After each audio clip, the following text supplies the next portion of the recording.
Welcome to Beg to Differ, the Bulwark's weekly roundtable discussion featuring civil conversation across the political spectrum, from center left to center right.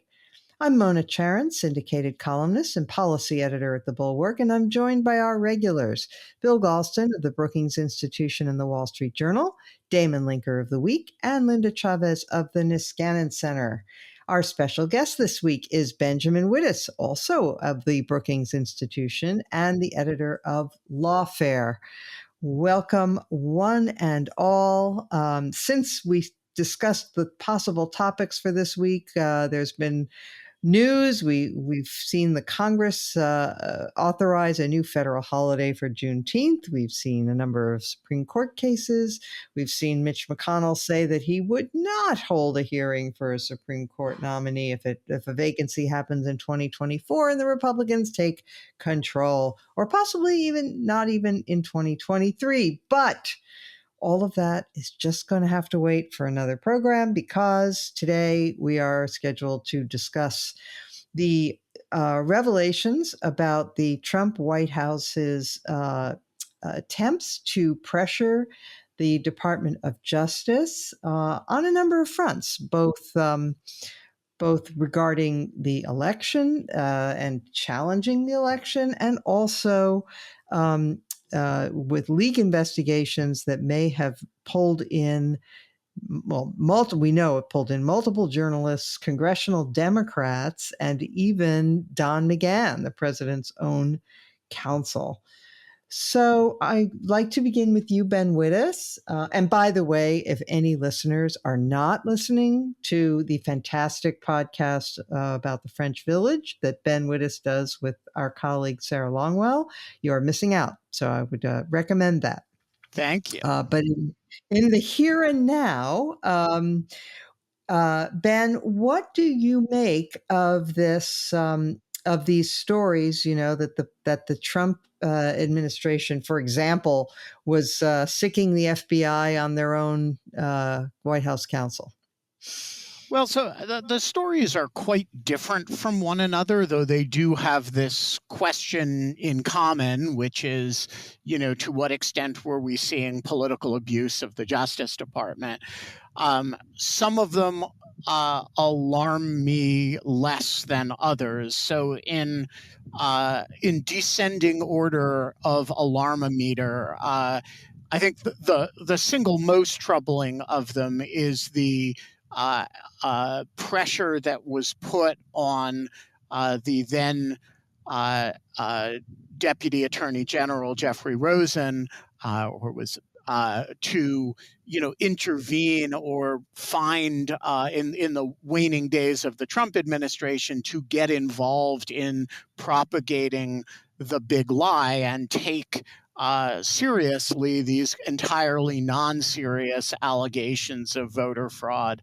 The story is not surprising, but if you particularly combine it with the other things that we know that the president was doing in this period, which of course culminate in January 6th, this was a sustained effort to get the Justice Department to effectively lie in court and represent efforts to overturn the election results. And, that is the deepest possible corruption of the department.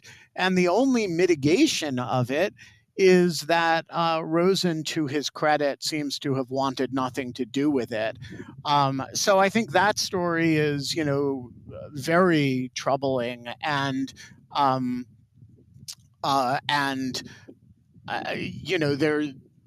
reflects the some of the worst political abuses of the department since Watergate, frankly.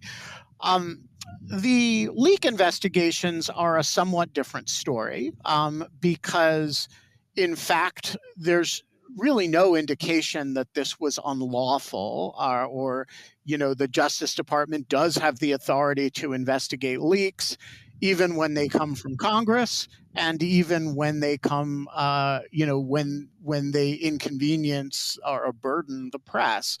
I think the evidence is that the Justice Department was extremely aggressive with respect to the press inquiries. It's less obvious that that's right with respect to the members of Congress and their staffs for reasons I can explain.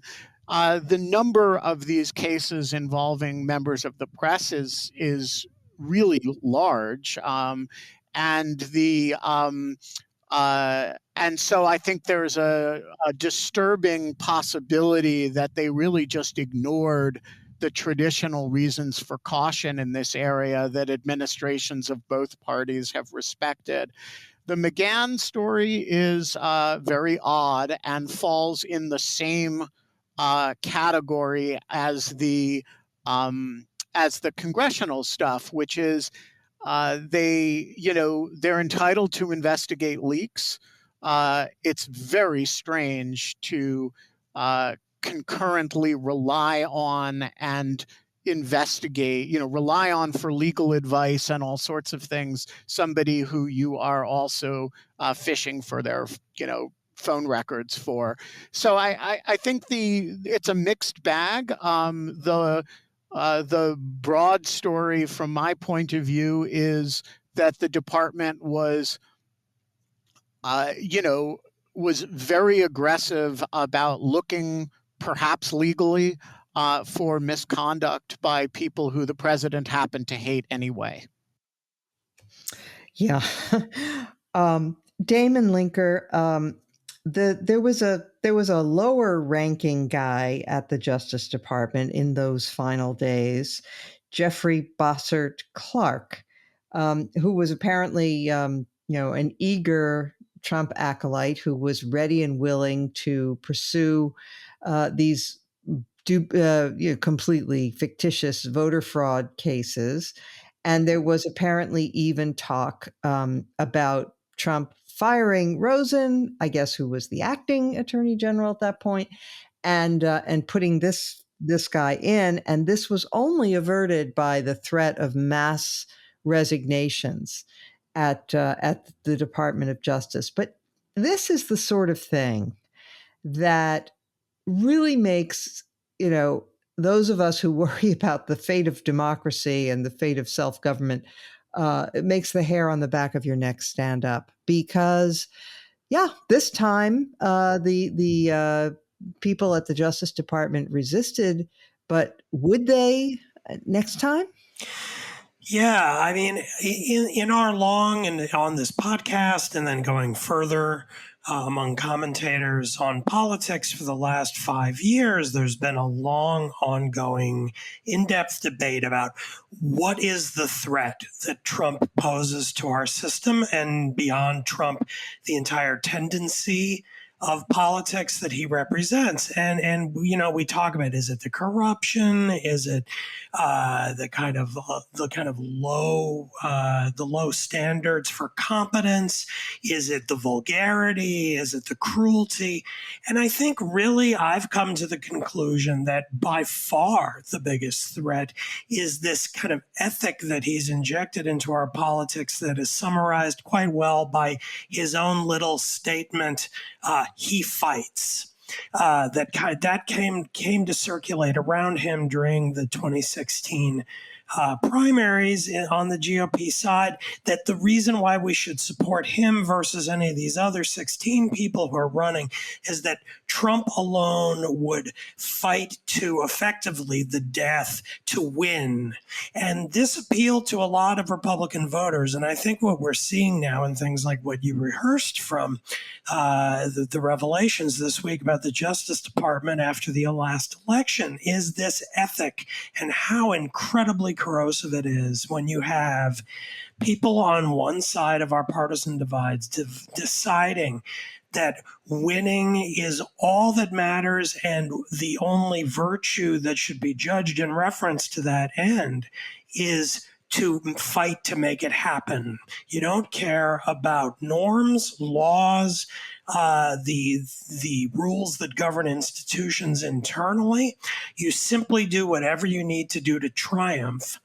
And the problem with this ethic, of course, is that to fight it relies on a kind of amorphous, more traditional moral virtue on the part of public servants that is fragile, and there's no guarantee that it will persist. And once it's gone, all the norms are gone with it. And of course, it's very easy for the Trump side of this debate to respond and say, look, you people aren't noble public servants upholding the rule of law. You're just a bunch of wimps who wouldn't fight enough to win.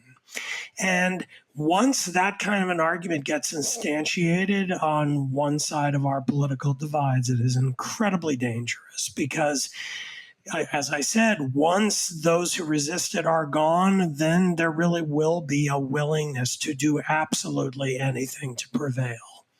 And I don't really know what to do about it, but it's really scary as hell. Linda, I'm going to play MAGA advocate here and say, okay, so they would say, oh, who are you kidding?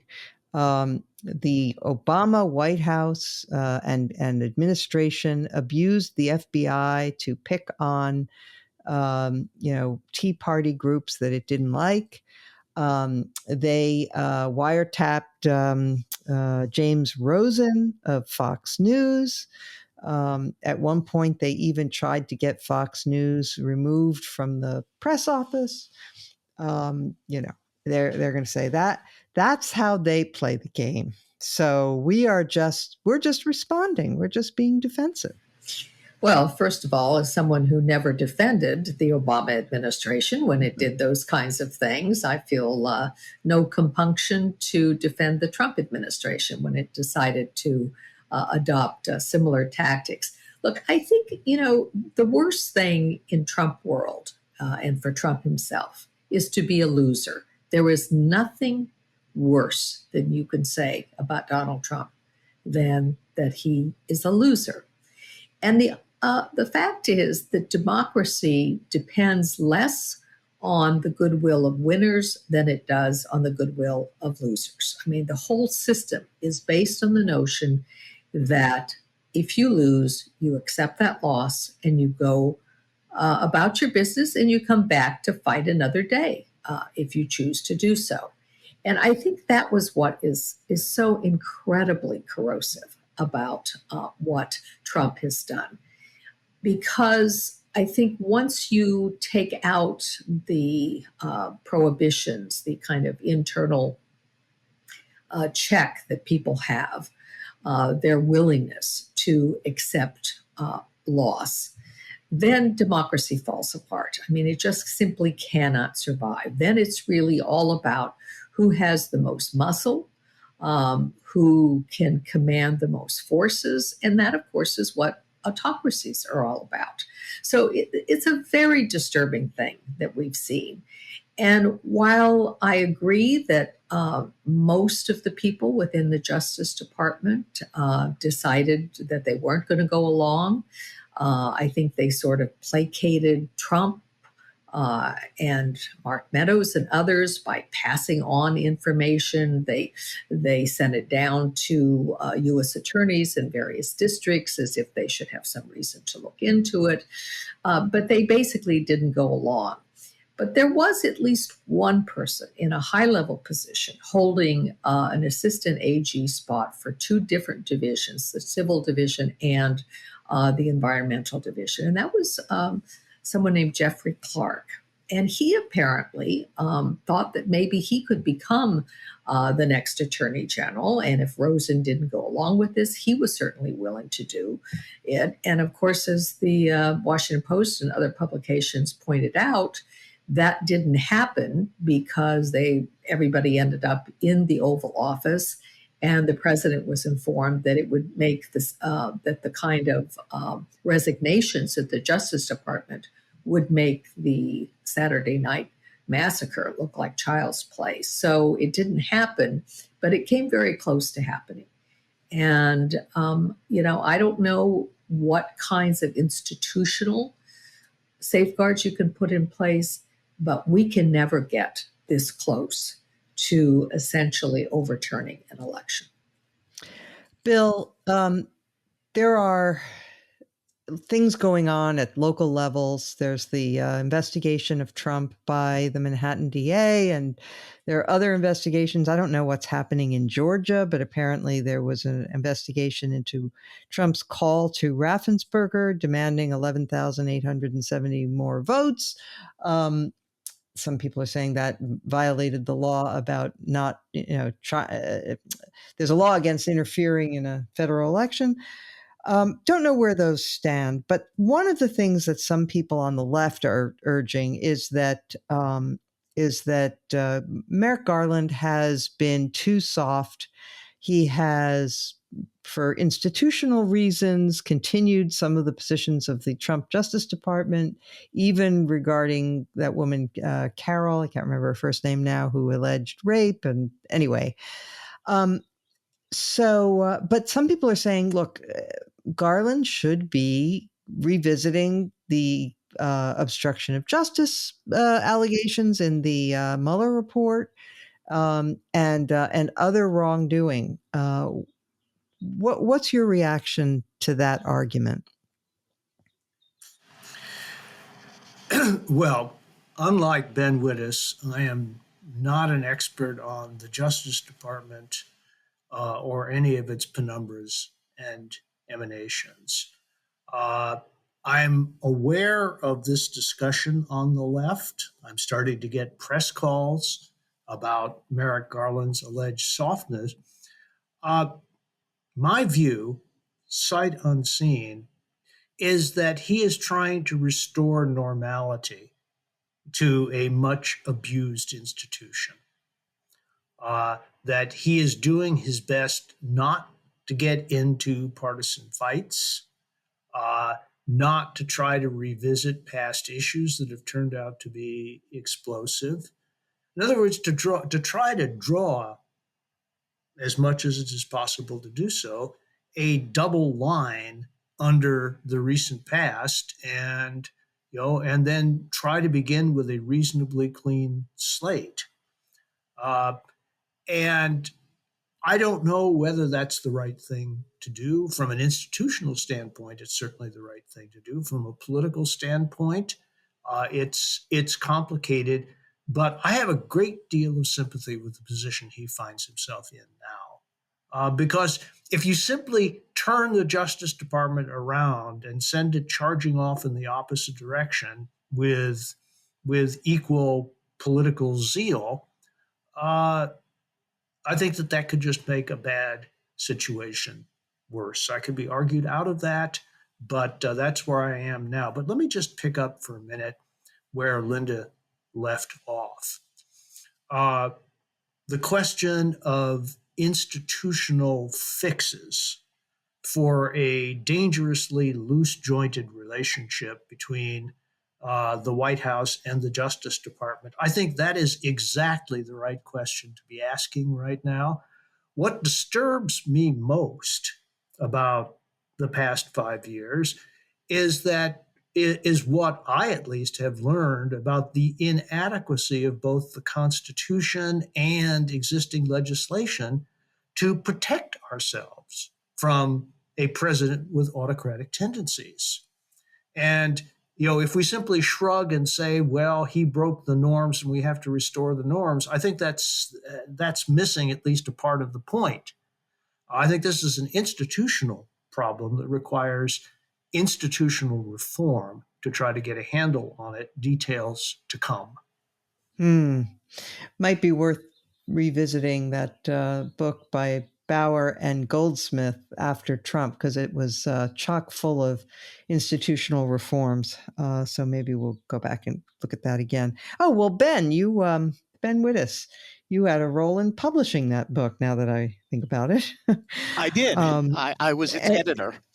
There you go. Okay. Well, if there's anything you'd like to add on that subject real quick, then you can, but otherwise we'll move on to Biden's foreign trip. So I wanted to address the issue of the criticism that Garland and company have received and suggest that it is premature, and to the extent that the issues are fairly joined so far, it's wrong. So on the issues on the prematureness of it, we don't actually know what issues they have reopened, what issues they have, whether they are taking another look at some of the questions from the Mueller report or that sort of thing. We do know that they're actively pursuing the Giuliani investigation. But, when the Justice Department reopens a matter, it's not necessarily visible. And so the perception that they have been inactive may be just a perception and may have only glancing relation to reality. What we do know is that in the E. Jean Carroll matter, they continued the position that the Trump administration took, which involves an obscure question under the Westfall Act with very important consequences politically. And I just want to say that to everybody who is convinced that, they should be not trying to defend the former president or not suggesting that he's immune from this suit or that the United States can step in for him in this suit. Consider how many people have made slanderously false allegations about Joe Biden in the last year or so. And if Biden were to deny those allegations, as Trump denied the rape allegations from E. Jean Carroll, and they were to sue him, would you want Biden to have to defend the suit? Now, I think it's actually a very hard question, and the circumstances in which I actually don't think the current state of the law is very satisfying. So I don't mean to sound like a sort of executive power hardliner on this, but there was never a chance that the Justice Department would not take this position under the Trump administration, under the Biden administration, under the Obama administration, under the Bush administration. And so I think people are, just not thinking the way the Attorney General has to think about what the institutional interests of the presidency and the department are, and the idea that the president should have to personally defend every libel suit that comes up it may be right, but it's not a position that the Justice Department is likely to embrace. And so I would say, yeah, there's going to be more institutional continuity between departments, as there always is. If you were looking for somebody who was going to spit in the face of that tradition and for political reasons, and not just partisan political reasons, but, political interests in justice, throw aside the traditions of the department to go after Donald Trump and his people, that person was not Merrick Garland. And those of us who urged the president to name Merrick Garland did that knowing that he would represent the traditions of the Justice Department. And so what I would say is, look, some of it is you got to wait 2 or 3 years to know how investigations are going to play out. And it is a good thing whenever a Democratic administration is willing to defend an act of Congress that they wouldn't have voted for if they were legislators, or a Republican administration is willing to do that. That is a good thing. And these are the traditions of the department, and we should not be shy about celebrating them. Excellent points. I cannot help adding, though, that if, God forbid, Tara Reade were to sue Joe Biden for libel because he denied ever having sexually assaulted her, I'm pretty confident that Biden would not respond by saying, "That's ridiculous. She's not my type." Look, if you turned federal law and tradition upside down every time Donald Trump violated a norm, That's right. we would live in some land described by Jonathan Swift in Gulliver's Travels, and you just can't behave that way. And I am not. I actually think the state of the law on when you can and can't sue president is a little bit messed up.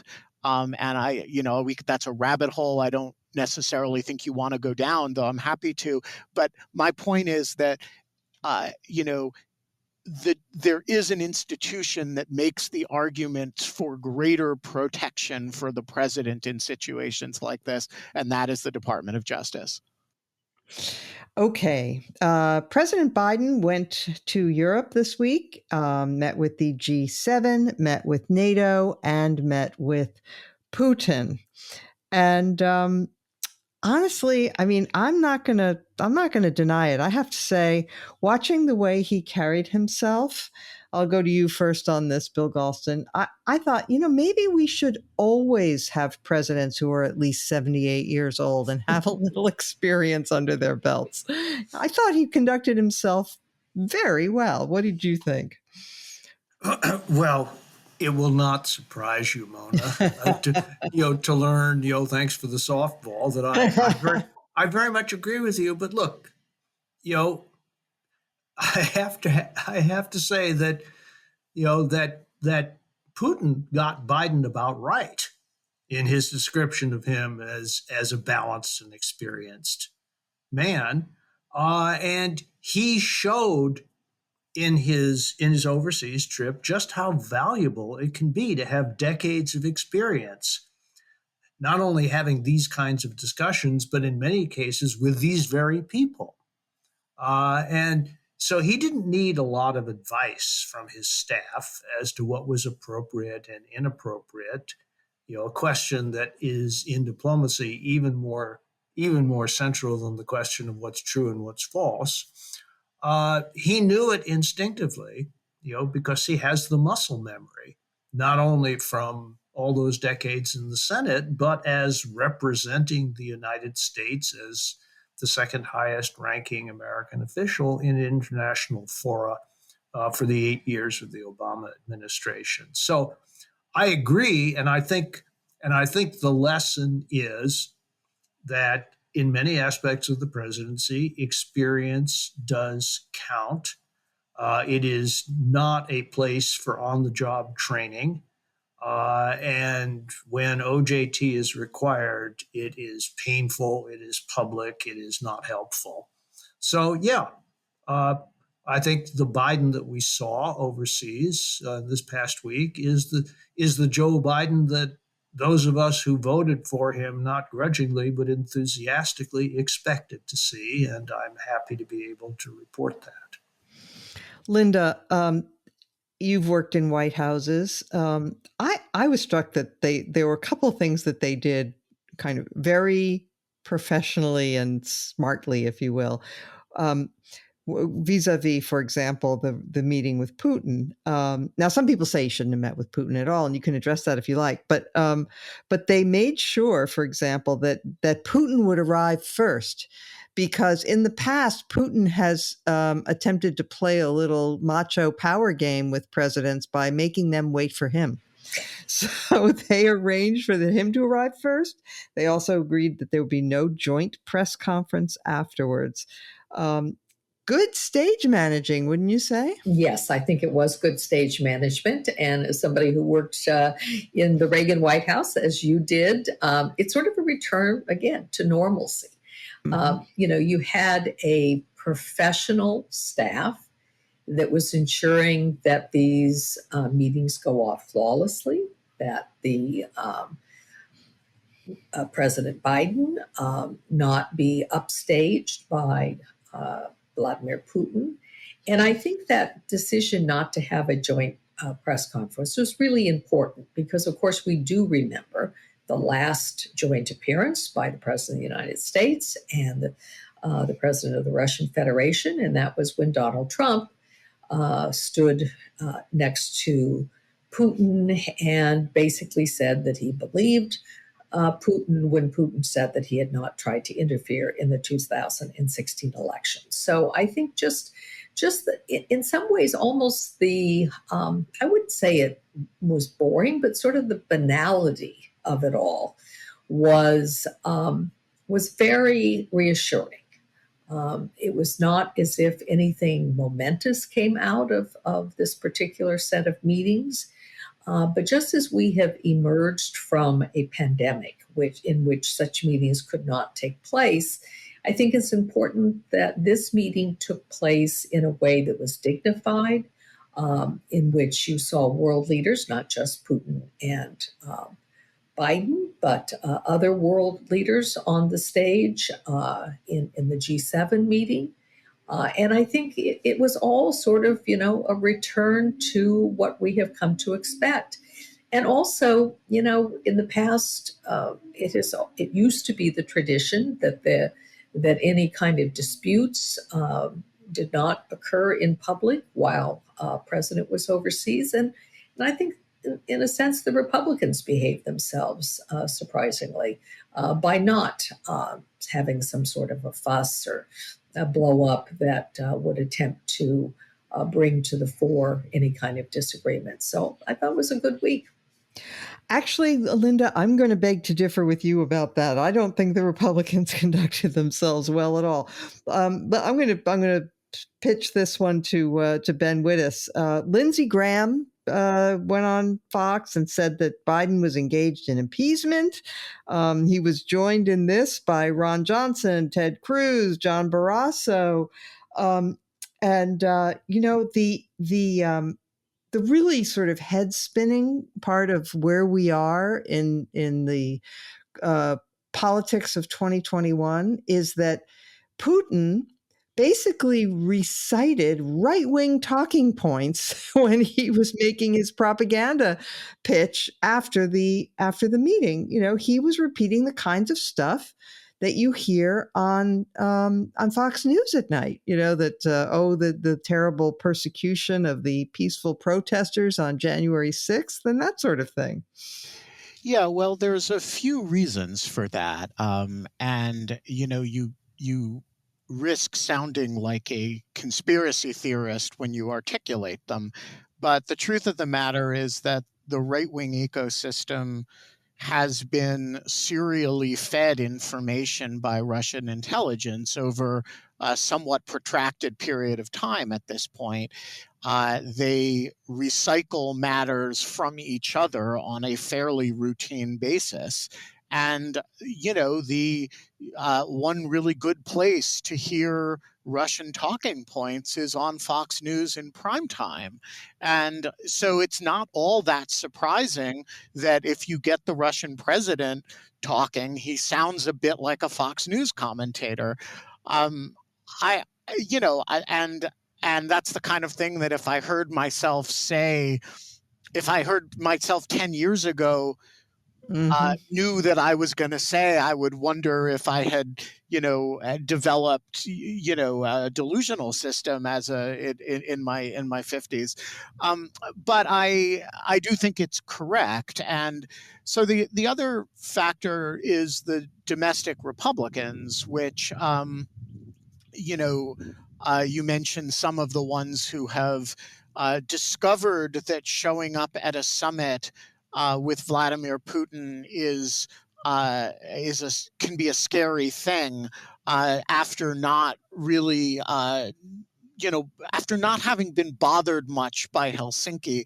I guess I don't really know what to say to that, except that, shame is dead and there's no end of human folly. I have to assume in a way that I don't know to be true, but I do have a residual faith that in the long run, that kind of thing mocks itself. And, voters aren't the most sophisticated actors in the world, but they do remember that you can't go easily anyway, or from from being apologists for, Russian activity to, on a dime, criticizing a president for having what's really a relatively dignified meeting with his Russian counterpart. So, look, I don't think it's an accident that those two ecosystems sound alike. It always reminds me of the American communists, before the Hitler-Stalin Pact. It was, we have to go after the fascists. And after the Hitler-Stalin Pact, the next day, it's like, oh, we those are our friends. Anyway, and then, of course, when Hitler invaded the Soviet Union, we need a second front. You know the story. Anyway, you better than anybody. All right, so I'm going to turn now to you, Damon. Look, there were certain takeaways from the whole thing. One was that Biden pushed pretty hard to get a united front, both from the G7 nations and from NATO about China. He got more from NATO than from the G7, which isn't surprising because we lead NATO. But, some people might say, well, wait a minute, NATO, that's the North Atlantic Treaty Organization. Why are they getting involved in matters that, concern our Pacific relationships?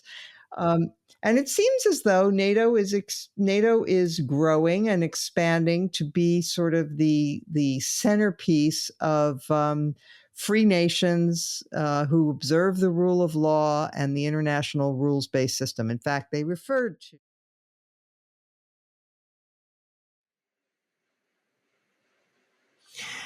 Yeah, they did. I think that as in always on foreign policy, I'm more inclined to look at these things through the lens of kind of national interest. And so through that lens, I think there are real limits to how much NATO is going to really be there for us in a confrontation with China. They can act as a good force multiplier for us to an extent, and they certainly helped us for many years in Afghanistan. They were involved and took the lead in a lot of ways in Libya, so that they aren't just limited to kind of the narrowly defined European theater, but by the same token, their interests, the interests of most of NATO, other than the United States, is by definition not going to be identical to the United States. We're the ones who have a lot of self-defined interests in East Asia, having to do with Taiwan and many other things, providing security guarantees for places like South Korea and Japan. And so we're on the line against China's rise in a way that the countries of Europe are not, which means that if push comes to shove, they're going to be more inclined to want to defer and say, well, this isn't really our fight. We'll have your back as long as the costs aren't too high. So for the time being, I think Biden did a great job.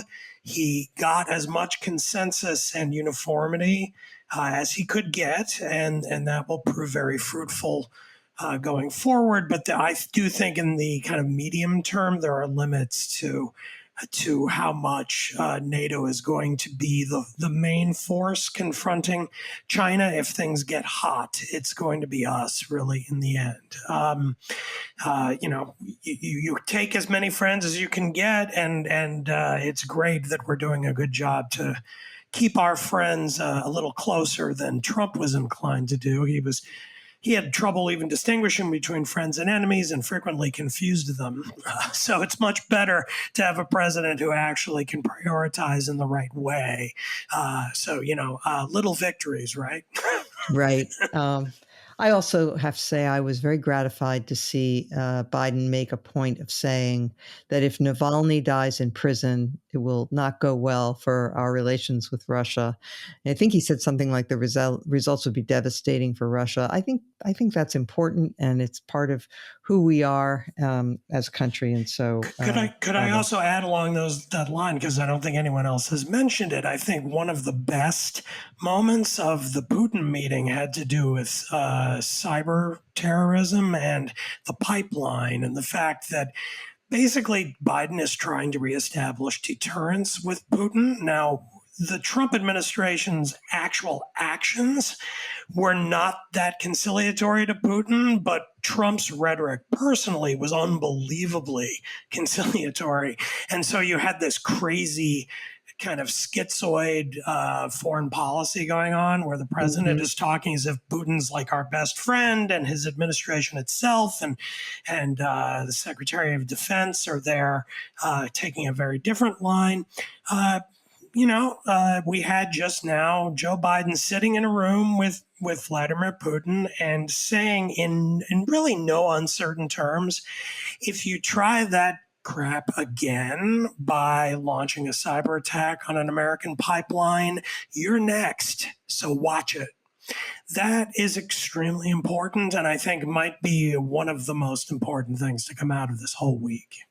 It makes you sit up straight and square your shoulders, doesn't it? Well, it's about time. I mean, what else does a president have to do except to make clear where we stand and know that if he's drawing a red line, it's a real red line. Whereas under Trump, we just couldn't do that because he and the administration were speaking a totally different language. Yeah. And speaking of red lines, Obama wasn't so good at observing them either. Right. We have a track record of this now. Okay. Let's take a quick look for our final segment at the mayor's race in New York City. I want to look at this because New York City, big liberal city, basically the Democratic primary is the only one that matters. There is a Republican primary too, but it's a very democratically oriented city, largest city in the country. And yet this race, and I'll go to you first, Linda, this race seems to be coming down to some moderates, or at least that's the way it looks. It's hard. There isn't great polling, but it's certainly from an outsider's point of view, it does seem that this Eric Adams is in a very strong position, and that's important considering that crime is one of the major issues on voters' minds. Yeah, I found it very heartening that Eric Adams is the front runner, such as it may be. And I guess the person who is sort of hot on his trail is Catherine Garcia, another candidate who is not, totally out of the left wing. She headed up the sanitation department.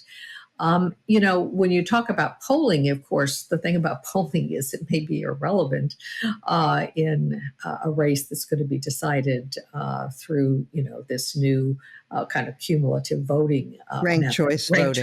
Ranked choice, yeah. So it's, ranked choice voting, I think it's harder to determine what polls mean. But Eric Adams, I didn't really know much about Eric Adams until last year when he started appearing on television, I think even before he'd announced his candidacy for the mayoral race.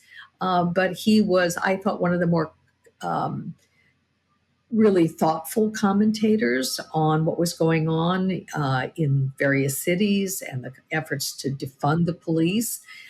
He is making police reform a central part of his campaign. And there has been this huge uptick in violent crime in New York City, and not just New York City, but other cities around the country. So I think that's hopeful. I guess one of the surprises out of this mayoral race has been that Andrew Yang, who was, of course, a candidate last time around for president for the Democratic nomination, and seemed to be, very well spoken. He became a favorite of the media. He's not doing very well. And so, the fact that you have somebody who has experience leading a big police department, who is thoughtful about police reform, but does not ignore the fact that there is a huge crime wave going on, I think that's good news for the city of New York. Right. Let me just clarify. Eric Adams did not head the police department. No, He was I'm sorry. He was a captain. He was a captain in the police department. Yeah, sorry about that. But he was the Brooklyn borough president. Yes, right. Yeah. Also a former Republican. Yeah. So Bill Galston, you think a former Republican can get to be mayor of New York? Oh, wait, Mike Bloomberg. Well, Mike Bloomberg, let's recall, is a former everything. Yeah. But it is quite striking. I agree with the cautionary note about the polling, although the most recent poll did do a simulated ranked choice voting experiment. And so that was more interesting than the simple head-to-heads that we'd seen up to now. And Adams bested Garcia in the final round. The progressive wing of the party in New York has been hurt by its failure to coalesce around a single candidate, although that appears to be happening to some extent in the late going. But I think that the broader, deeper interest of the New York City race is as a leading indicator to the actual contours of the crime issue. And it turns out, as it turned out in the late 80s and early 90s, that the communities that are hardest hit by the crime wave, in many cases minority communities, are not interested in less policing. They want better policing. They're not interested in defunding the police. They're interested in retraining the police. And, one woman, I forget which borough she was from, was quoted as saying something to the effect that she was sick and tired of worrying about both the robbers and the police. And that pretty much summed up the view. I think she said the robbers and the cops, which makes it perfect. Yeah. Right. So I think that expresses where the center of gravity of this issue is. And most people in the communities are much less interested in making or scoring ideological points than they are in feeling safe enough to walk out at night if they need to get something at the local grocery store.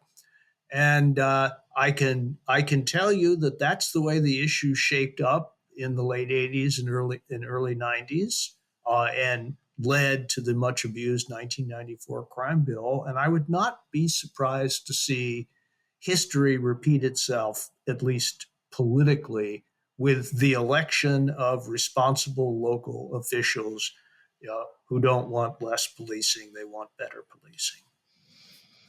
So, Ben Wittes, we have Diane Morales, who's been labeled the most progressive candidate, who wants to cut the New York City Police Department budget in half.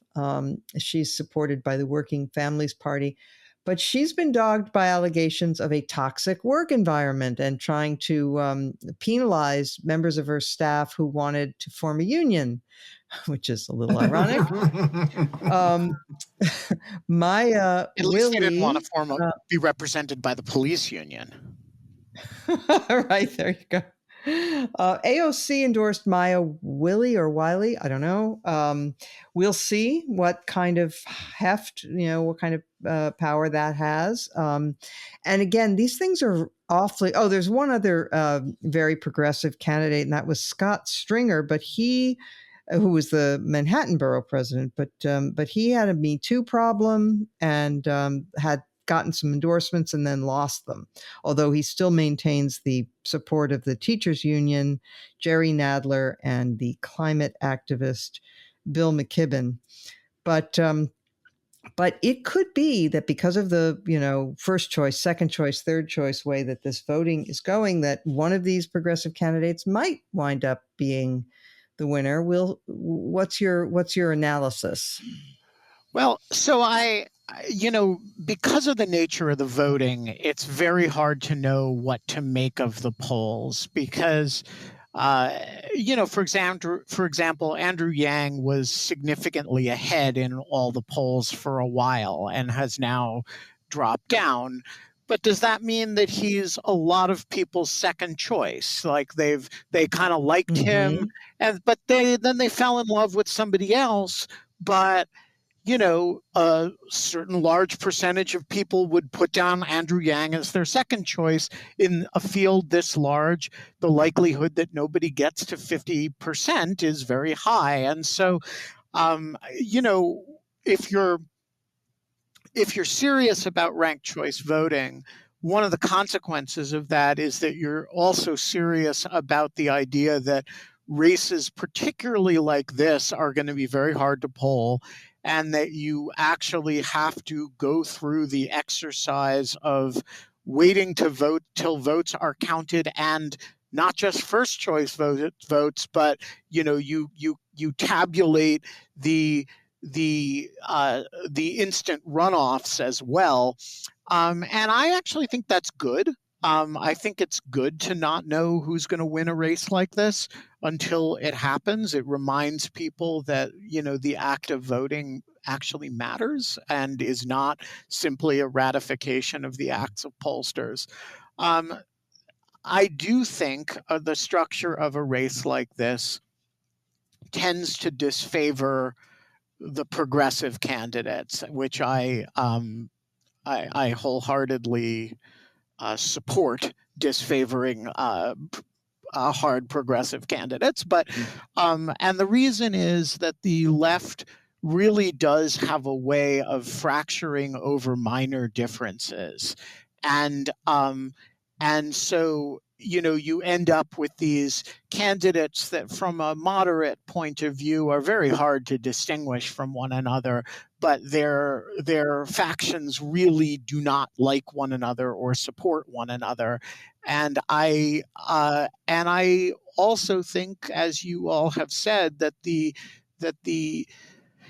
atmosphere now, both with respect to crime, but also with respect to the larger 6 months of relative success of the Biden administration, which is, not especially moderate in its policy, but extremely moderate in its tone, has, shifted the momentum a little bit away from the AOC wing of the party. And so I would not be surprised, particularly in an environment of ranked choice voting where, which tends to disfavor extremes, if you saw the high watermark of the progressive left, and at least for now in the Democratic Party, having that we may be past it.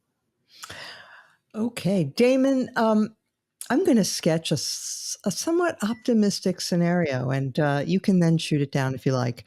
But if you look at what's happened in the past week, we had Biden having a successful foreign trip. Maybe that doesn't matter that much to American voters when it comes to the election time. We'll see. But you also had the announcement by Joe Manchin that he's fine with a compromise bill that would contain some of the features of H.R. 1 S1, the For the People Act, but not others. And this position, and her Manchin's position, was endorsed by Stacey Abrams, who is known for as kind of the poster girl for signing up African American voters in Georgia, and made a huge difference there. And you have talk about a compromise on a possible compromise anyway on an infrastructure bill. It's almost and then if the mayoralty of New York goes to a non-crazy candidate, it might even begin to look like the Democratic Party is finding the sane center-ish. Well, that wouldn't surprise me hugely, because I've always suspected that the Democratic Party is pretty divided, but the most progressive faction is by no means the dominant one. And I mean, we all know from our experience of living through 16 years of New York politics from the 90s through the 2000s, we had 2 terms of Rudy Giuliani, Republican, followed by 2 terms of Mike Bloomberg, semi-Republican. And that, that says a lot. Now we've had de Blasio, who is very much not that, but he's also leaving not all that popular. So, I mean, I'm heartened to see all of these trends. In the end, I think that my own view is that the Democratic future, if it wants to remain a majority or a strong plurality party in the United States, cannot be to go in the AOC direction. There simply are not enough votes over there. And it's very hard to unite those votes with votes in the center. So I think it's a dead end, and I'm pleased to see it. The only aspect of what you said that I will be a little bit skeptical about is the stuff about Joe Manchin and his moves, which I support in favor of some voting reforms. I'm very pleased to see that Stacey Abrams has come out in support of those. And for about 30 minutes, I was encouraged. But then I saw a statement from Roy Blunt, Republican senator, saying, quote, once Stacey Abrams endorsed Manchin's election compromise, it became the Stacey Abrams proposal. Oh, which, for God's sake. To which I tweeted in response, everything is so stupid. Like this is just our moment encapsulated in a way. Yeah. Like any move toward trying to find some rough and ready compromise in the middle gets undermined by one of the two sides as quickly as possible, and more often than not, the Republicans. So there we have it. But yeah, in general, I'm very encouraged by all of those moves that you listed. Okay. No good deed goes unpunished, as the saying goes. All right. Let us now turn to our final segment, our highlight or lowlight of the week. Bill Galston, you first. Yes, I want to call attention to a piece that just appeared in the New York Times, which made public a very interesting and promising private effort to put together a commission to do what the 9/11 Commission did, but apart from the political system. It's no accident that the same guy, Phil Zelikow, who served as the executive director of the 9/11 Commission, is spearheading the formation of this civil society effort, independent of government, backed by a number of major foundations. And I think there's a pretty good argument for trying to do this away from government, because it is not clear to me that under current political circumstances, we could have a searching and impartial pandemic inquiry, even remotely resembling what we saw out of the 9/11 Commission. That was politically fraught, but in the end, politically manageable. I'm not convinced that the politics of a pandemic inquiry, authorized and to some extent shaped by the Congress of the United States, can achieve that. If the Congress does manage to do something good about this, Mr. Zelikow has pledged his full cooperation. But there is a plan B, which I think is a very good and promising one. Okay, Linda. Well, I am going to go with a piece that appeared on June 15th in Commentary Magazine by Noah Rothman on the online version. And it is entitled, Don't Let the Backlash Against Critical Race Theory Become a Victim of Its Own Success. It's a very smart analysis by Noah Rothman. And what Noah suggests is that even though critical race theory is a very bad idea and has no place in our schools, the effort to basically ban it from public school curriculum is not the best way to combat it. And what he says, in sort of summing up, is that you don't want to have one illiberal idea replace another illiberal idea, and that the idea of having various forms of ideology expressly forbidden by state legislatures, ends up not really furthering free inquiry, not really furthering the kind of aims that liberal education should, in fact, be promoting. He said, in a contest of competing illiberalisms, illiberalism wins. So I thought it was a very good piece. Okay, Ben Wittes. I just before we recorded this, I sat down virtually, as one does these days, with four remarkable people to talk about the Biden-Putin summit. One was Alex Vindman. One was Alex's former boss, my colleague and Bill's, Fiona Hill. One was Alina Polyakova of the Center for sorry, I got to look up the name of the organization. Yeah, we'll get that. It's SIPA, and it occurs to me this center. One was Alina Polyakova of the Center for European Policy Analysis, and one was the former president of Estonia, Toomas Ilves, and it was in front of a live audience that Lawfare convened, and it was just a remarkable conversation from a diverse group of people who are interested in Russia and Eastern Europe from a variety of different perspectives. And they had rather different attitudes about the Putin-Biden summit, but some very interesting common ground as well. And I learned a lot about President Putin and how we should and shouldn't be interacting with him. And so we're going to run this on the Lawfare podcast tomorrow, the audio of this, and I commend it to people. It's an extraordinary group of people talking about a genuinely peculiar event that happened. And it even involves the funny story of Alex Vindman's first day at work on the National Security Council, which happened to be the day of the Helsinki summit. Oh my gosh. Okay, I'll look forward to that. Damon Linker.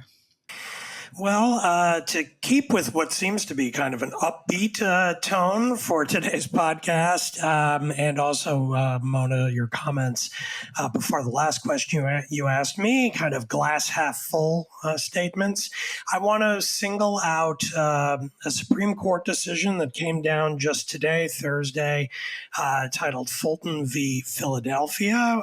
And I see this decision as a triumph for liberalism rightly understood, and in two senses. First of all, because it appears in looking at this case, which involved, by the way, a Catholic social services organization that sued Philadelphia after the city excluded it from a foster care program because the organization refused to certify same-sex couples as foster parents for basic Catholic reasons.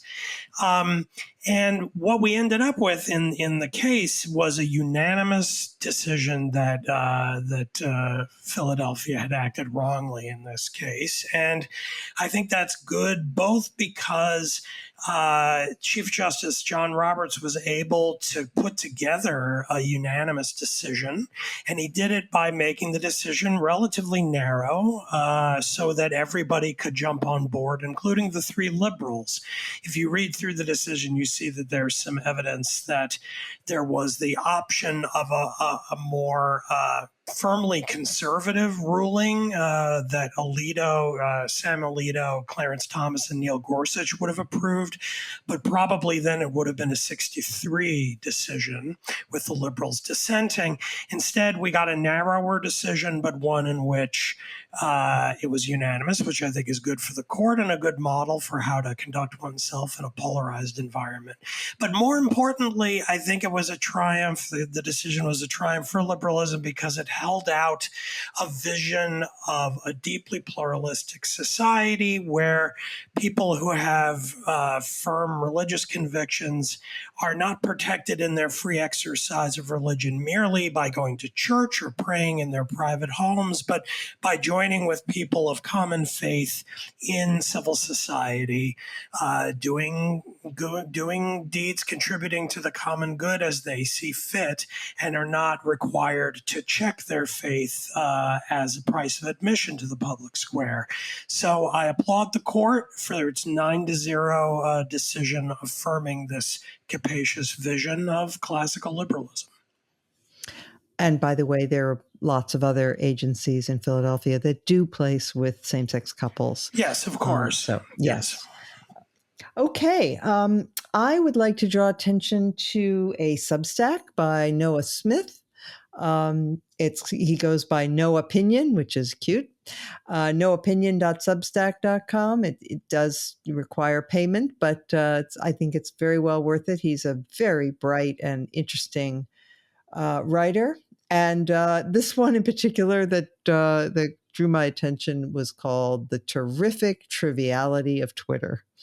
And even beyond the alliteration, it's a really interesting piece about the outsized influence that Twitter exerts and how it does it. And he's got reflections on, human nature in there. That is, we all are afraid of being criticized. We all are particularly afraid of a mob that, is going to ostracize us. But he talks about how these fears are really illusory, that Twitter only has power. It has a very, very small number of people.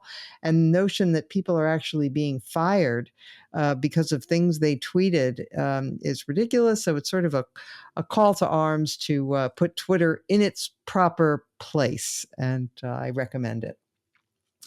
And with that, I want to thank Ben Wittes for joining us today. I want to thank all of you for listening. I can be reached through the Bulwark. If you look up my email address there, I'll tell you anyway. It's monacharan@thebulwark.com. Welcome all of your comments. I read them all. I don't always get a chance to respond to each and every one, but do enjoy hearing from our listeners, get some good ideas. If you're feeling particularly benevolent, please go and rate and review us. Brings new listeners to the podcast. And we will return next week as every week. Thank you.